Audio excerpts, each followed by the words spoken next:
Wagwan, wagwan. I am the DIY Yardy. Welcome to my channel. Welcome back if you've been here before. In this video today I'm doing a lower control arm replacement on this 2000 Nissan Altima. The tools I'm going to need for this job are the 17mm wrench, 22mm wrench, Phillips screwdriver, 10mm socket, 14 socket. These are 1/2-inch drives, a 22mm and a 27mm. Also my 1/2-inch drive ratchet, my 1/2-inch drive breaker bar, a pair of pliers, and a hammer. All right. So jumping into this job, this car here, hit a curb and damaged the lower control arm. You can see there where the axle is rubbing on the stabilizer bar. That shine spot is where the axle is rubbing, and the tire is also rubbing on the body of the car there. All right. Also, you can see the damage on the lower control arm where it's separated right here, split open. That actually is supposed to be closed up. That whole area right there is supposed to be closed. You know, it's supposed to be together in one piece. All right, but the impact separated it, and that's what pushed the whole thing back. All right. Okay, so getting into this, we're gonna have to remove this cover. This is the engine dust or debris cover, and you'll also notice that this car, has signs of an oil leak. That'll most likely be the next project after this. Okay, but using our Phillips screwdriver, we remove that first clip. It's a Phillips screwdriver. You unscrew it and pull the clip out. Then there are two 10mm bolts. So we're getting the 10mm bolts removed, or loosened and removed.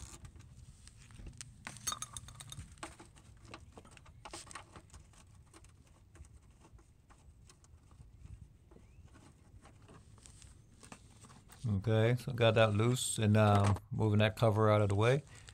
And remember, any work you're doing on the car, always use a jack stand.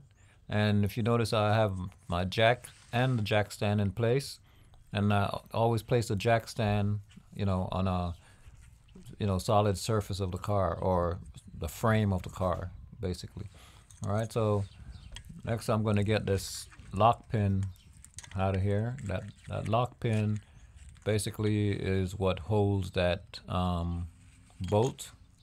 It doesn't hold the bolt, but it prevents the bolt from loosening or backing off in case the bolts get loose. That lock pin helps to hold that bolt onto that lower ball joint stud.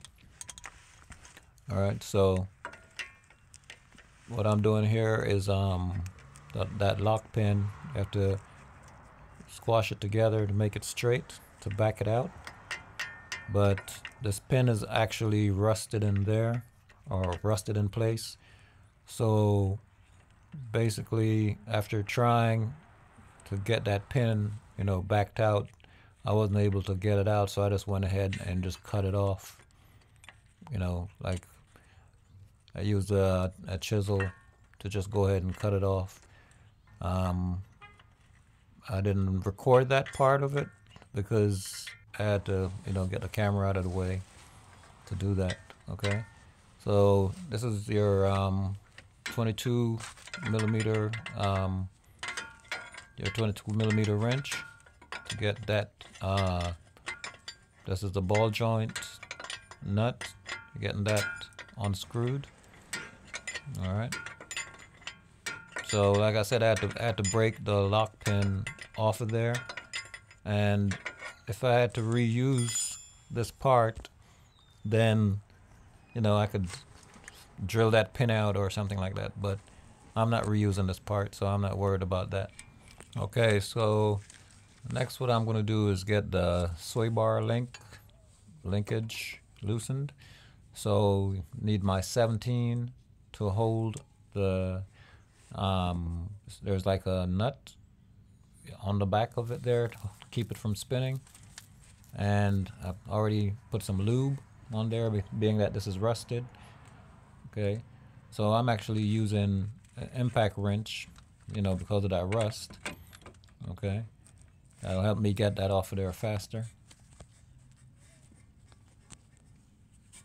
You could do this with a ratchet, but it'll take a longer time.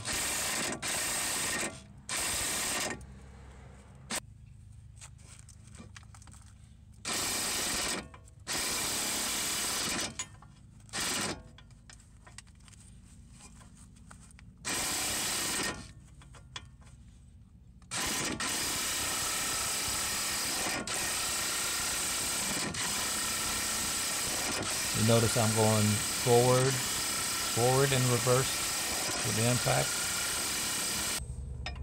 What I'm doing there is trying to prevent the nut from breaking off, breaking the stud, because I'm going to reuse this part. So go forward and back, because it is rusted, so you're trying to break the rust on it when you go forward and backward like that, to prevent the rust. Okay, so now I'm removing the lower plate on the rear bushing of the control arm. And these here are 27 millimeters. I'm sorry, 22 millimeter also. All right. So I'm using the breaker bar with the 22 millimeter socket to break them loose.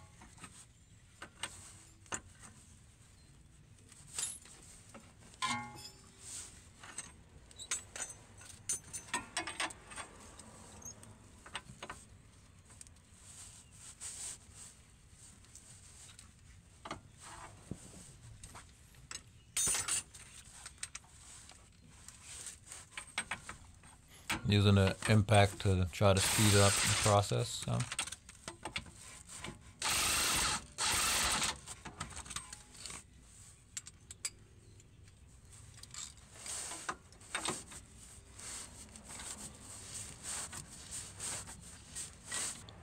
That one is in a spot that I couldn't fit the impact onto, so I'm using the ratchet to do that one.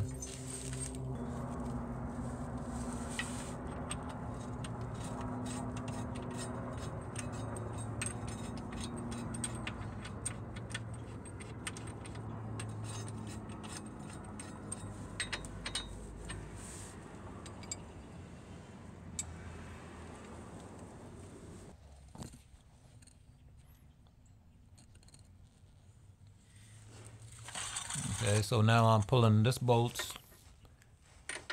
This is a more forward bolt on the control arm.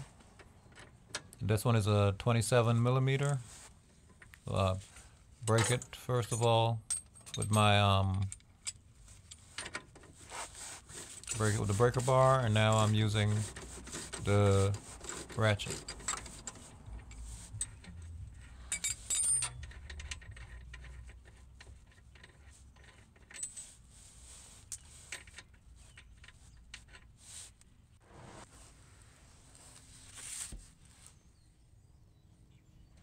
So I have to get the lower control arm separated from the spindle. Use my hammer.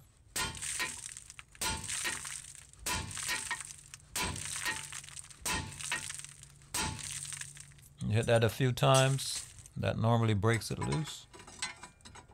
So now I'm going to pry down on it. Using my breaker bar to pry down on it.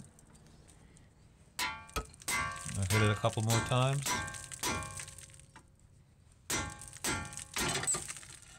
See it pop right out.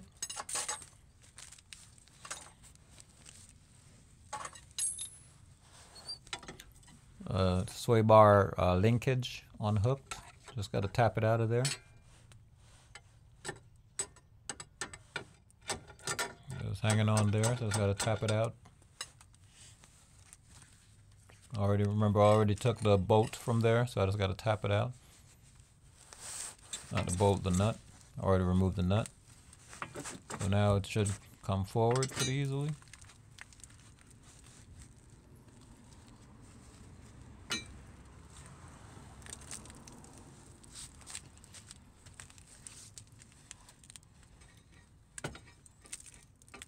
It's just hanging up a little bit.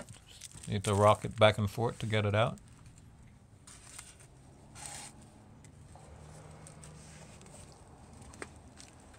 And there it goes. It's out. That's the new lower control arm that's going in.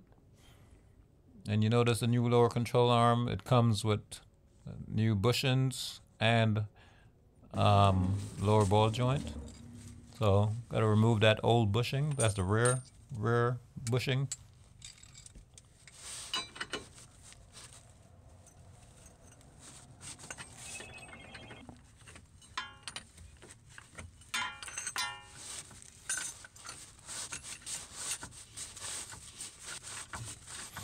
And that's not 22 millimeter.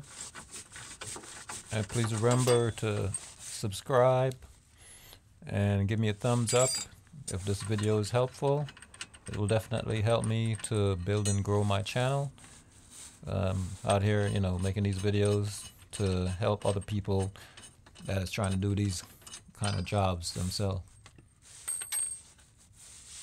Just tap on that bush and it should pop right out. I will definitely appreciate anyone that subscribes. Okay, definitely help me out building my channel.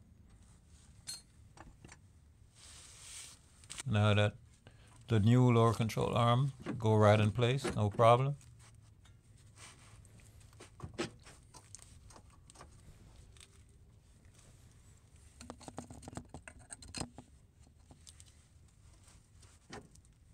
So the first thing is to align the sway bar linkage, and then push back on the control arm. Then you're going to get the forward nut, the washer first, and then the nut. It's the 27 millimeter. So that's the first thing you'll tighten down. And once that's tightened down, the control arm is in the correct position to go ahead and retighten everything else. Okay, but the forward bolt or forward nut off the control arm is the first thing to be tightened.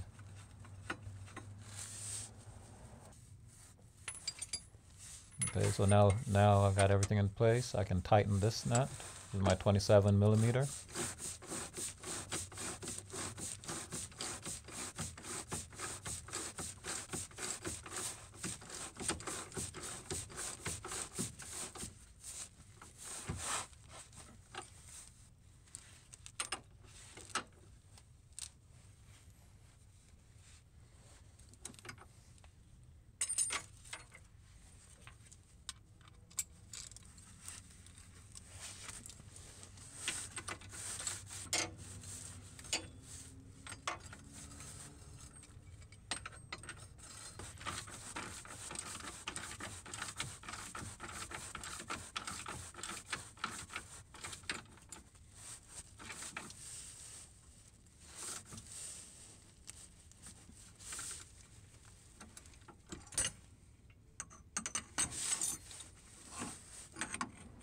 Using this bar for leverage, but you can use your breaker bar.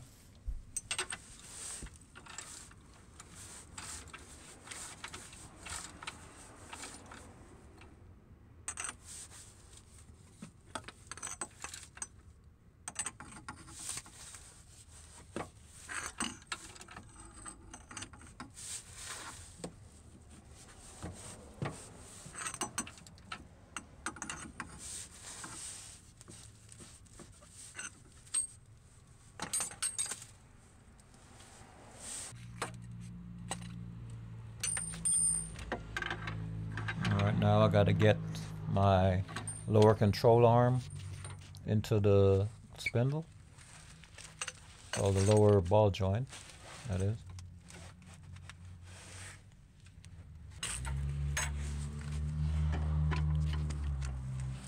Just got to line it up.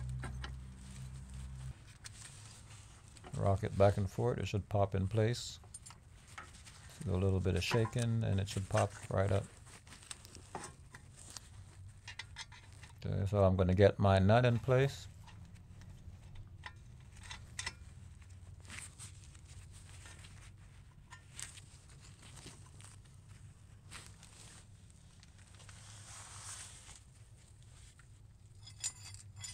Again, a 22 millimeter wrench or 7/8 wrench will work also.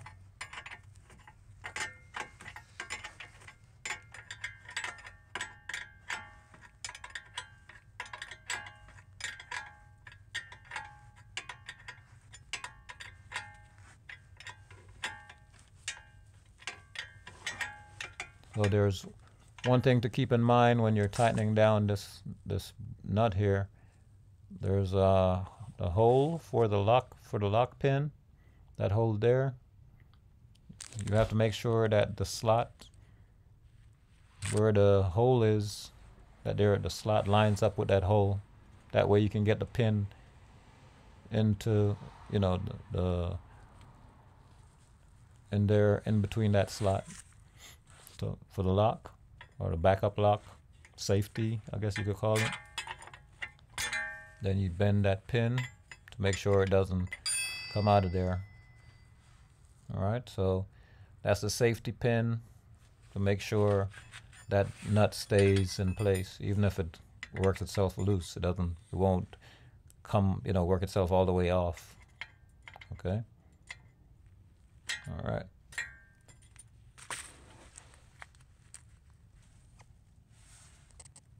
So next thing is to reinstall the nut on the sway bar linkage. Get that nut tightened back up. And I'm going to need a 17 to hold the linkage from spinning while you're tightening it. So we get the 17 in place. That's it there.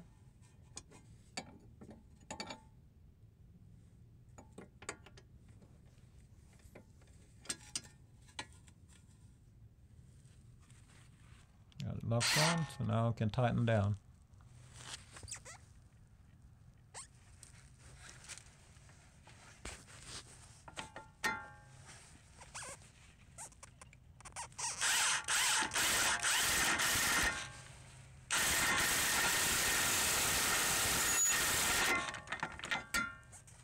All right, it's locked down and tight.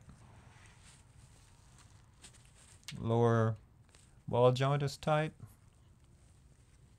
Forward bolt is tight. And all of the bolts holding the lower control arm is tight. Okay, so this is what it looks like before the replacement, and this is the space after the replacement. Okay, so should be good to go from there. The only thing, we will need an alignment. So whenever you change a front end part, anything on the lower control arm, you do an alignment, you get the cover back on, and that's it. Okay, bless up.